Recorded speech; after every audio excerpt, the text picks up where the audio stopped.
अगर हम global security के आर्किटेक्चर की बात करें तो विश्व तौर पर बहुत सारे इंटरनेशनल अलायंसेज शीत युद्ध यानी कि कोल्ड वॉर के दौरान से बने हुए हमें देखने को मिले हैं। इन सारे अलायंसेज का कुछ ना कुछ ऑब्जेक्टिव था, लेकिन इन अलायंसेज में इश्यूज बहुत ज़्यादा थे।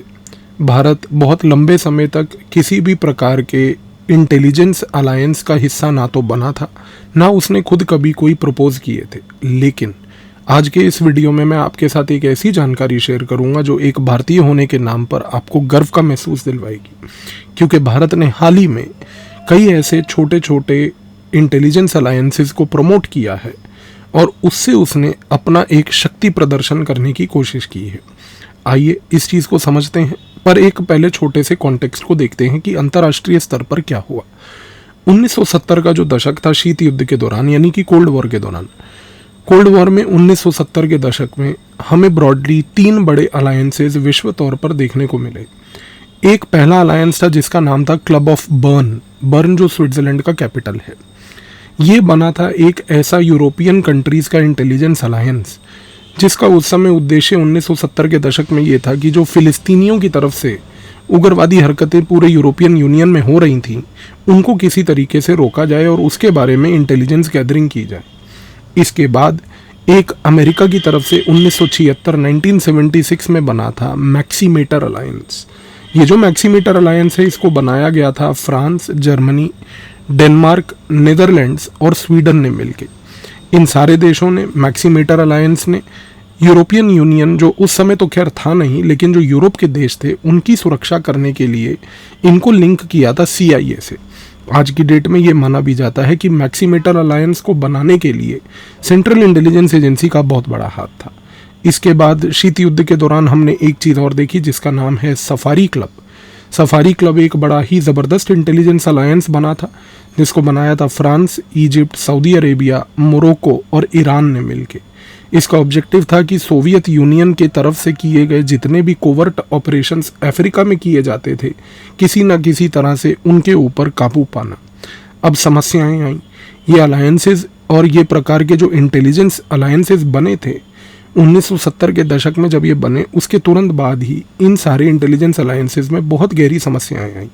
उदाहरण के तौर पे जो मैक्सीमेटर अलायंस था, जो CIA के पूरे अम्ब्रेला ऑर्गेनाइजेशन के तहत बना था, उसमें एक बार की बात है कि अमेरिका ने पेरिस में एक इंटेलिजेंस दी थी और उनको इंटेलिजेंस देते हुए ये बात बताई थी कि उस समय जो फ्रांस के राष्ट्रपति थे, उनका जो मंत्रिमंडल था, कैबिनेट था, उसमें एक ऐसे बड़े महत्वपूर्ण मंत्री पाए गए थे जो कि बेसिकली सोवियत यूनियन के एजेंट थे।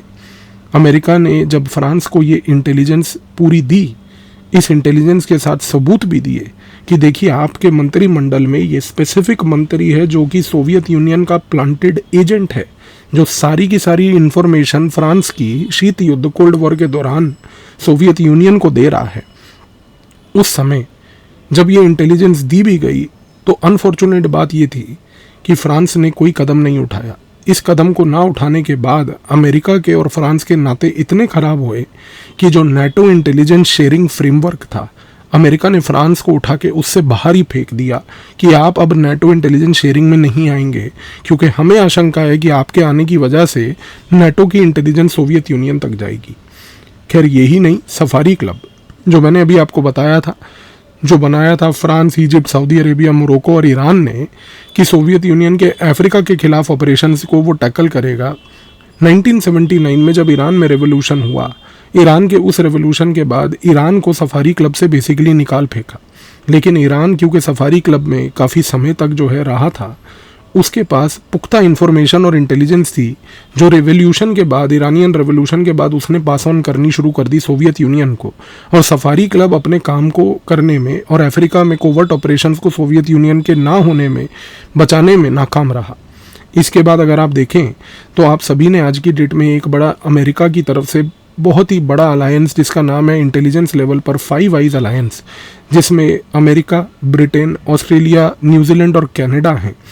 सुनने में तो 5 आइज अलायंस लगता है कि भाई विश्व की सबसे बड़ी शक्तियों का ये सबसे बड़ा अलायंस है, लेकिन ये कोई सबसे बड़ा ही नहीं बल्कि सबसे निकम्मा अलायंस भी है। उसका सबसे बड़ा कारण भी आप जानिए कि ये जो अलायंस है जिसमें अमेरिका, ब्रिटेन, कनाडा, ऑस्ट्रेलिया और न्यूजीलैंड है, ऑस्ट्रेलिया और न्यूजीलैंड की प्रेजेंस फाइव आइज में आज की डेट में अमेरिका, कनाडा और ब्रिटेन को बहुत खटकती है। चंद साल पहले तक, लगभग 2 से 3 साल पहले तक, ऑस्ट्रेलिया और न्यूजीलैंड चाइना के हार्ड कोर एलाइज थे।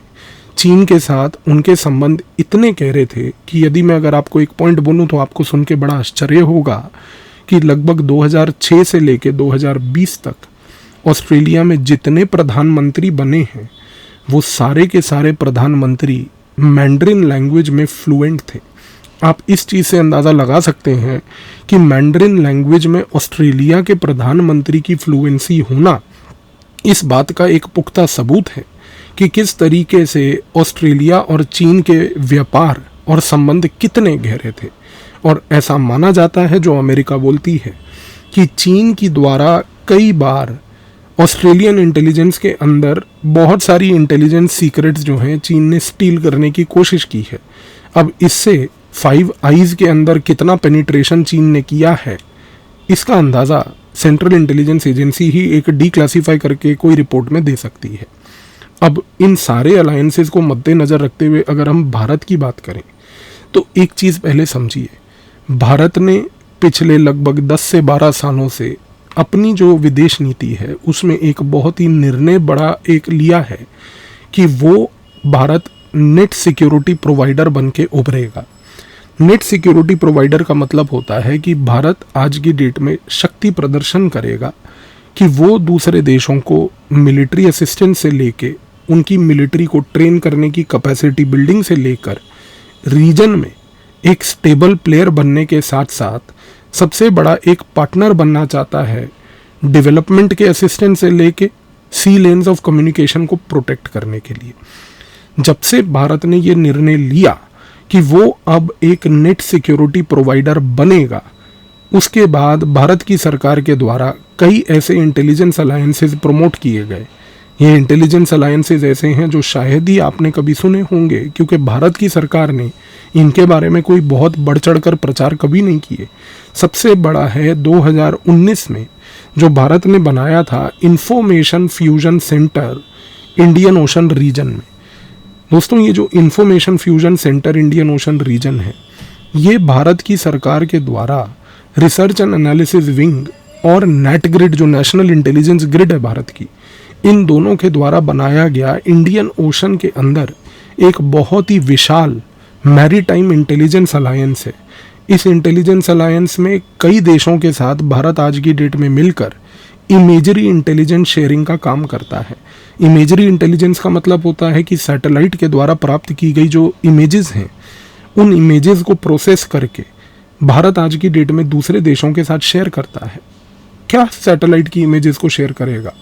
सैटेलाइट की इमेजेस की आपके यहाँ पर किसी प्रकार की आपदा आने वाली है, आपके यहाँ पर मॉनसून कमज़ोर या पावरफुल होने वाला है, आपको किसी प्रकार का कोई पायरेट अटैक अगर आपके किसी भी प्रकार के कॉमर्स या कमर्शियल शिप के अगर ऊपर होने की आशंका है, तो सैटेलाइट के थ्रू उसकी इमेजेस शेयर करना रियल टाइम बेसिस पे कि देखिए आपकी एक वेसल ट्रेड के लिए इस इलाके से पास कर रही है, लेकिन उस इलाके में आगे जो है समुद्री लुटेरे खड़े हैं। आज की डेट में भारत ये इंटेलिजेंस शेयरिंग दूसरे देशों के साथ करता है इंडियन ओशन रीजन में। और तो और इसी पर्टिकुलर फ्रेमवर्क के तहत भारत आज की डेट में प्रोसेस्ड हाइड्रोग्राफिक इंटेलिजेंस एस्टीमेट्स देता है।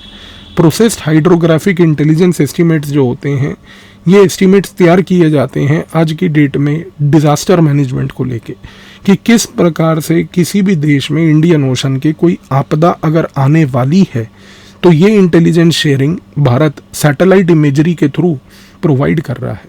इसके साथ साथ भारत आज की डेट में कोलंबो सिक्योरिटी कॉन्क्लेव इसका भी हिस्सा है, और बिम्स्टेक सिक्योरिटी चैनल जो है, उस बिम्स्टेक सिक्योरिटी चैनल में भी आज की डेट में भारत अपनी प्रेजेंस को बनाकर सैटेलाइट और सिग्नल इंटेलिजेंस के थ्रू काम कर रहा है। अगर हम भारत के पार्टिसिपेशन को इन इंटेलिजेंस अलायंसेस में देखें, जिसमें से information fusion centre Indian Ocean region Bharat का खुद का एक क्रिएशन है, और कोलंबो सिक्योरिटी कॉन्क्लेव जिसमें भारत एक पार्टिसिपेंट है, बिम्स्टेक सिक्योरिटी चैनल जिसमें वो एक पार्टिसिपेंट है, ये सारी चीज़ें बताता है कि भारत आज की डेट में सिर्फ एक नेट सिक्योरिटी प्रोवाइडर ही नहीं बन रहा, पर एक नया भारत आज की डेट में उभर रहा है जो कि इस चीज़ से संकोच नहीं कर रहा है कि अंतर्राष्ट्रीय स्तर पर वो रिस्पॉन्सिबिलिटी लेने के लिए तैयार है। और इस तैयारी में भारत का जो रवैया है वो बड़े देशों की तरह, अमेरिका और इन लोगों की तरह नहीं है। हमारा एजेंडा इंक्लूसिव एजेंडा है।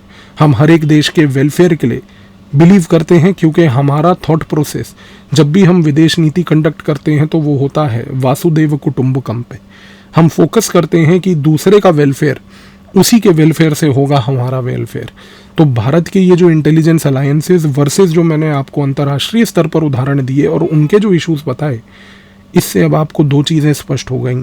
पहला कि भारत जो है एक नेट सिक्योरिटी प्रोवाइडर बनने की पूरी मुहिम में लगा हुआ है, और दूसरा आज का जो नया भारत है ये वो भारत है जो रिस्पॉन्सिबिलिटी अंतर्राष्ट्रीय स्तर पर लेने के लिए तैयार बैठा है, और वो चाहता है कि अंतर्राष्ट्रीय स्तर पर वो एक पॉजिटिव रोल प्ले करे, सुरक्षा से लेके डेवलपमेंट से लेके टेक्नोलॉजी में। तो आई होप कि अब अगर कल से आप भारत के किसी भी नेट सिक्योरिटी प्रोवाइडर के एक्टिविटी को अपने आमने सामने होते हुए देखेंगे तो आपको भारत का और विज़ाविज़ जो इंटरनेशनल कंपैरिजन मैंने इस वीडियो में दिया उसको मद्देनज़र रखते हुए चीज़ों को समझने में और सरलता होगी। धन्यवाद।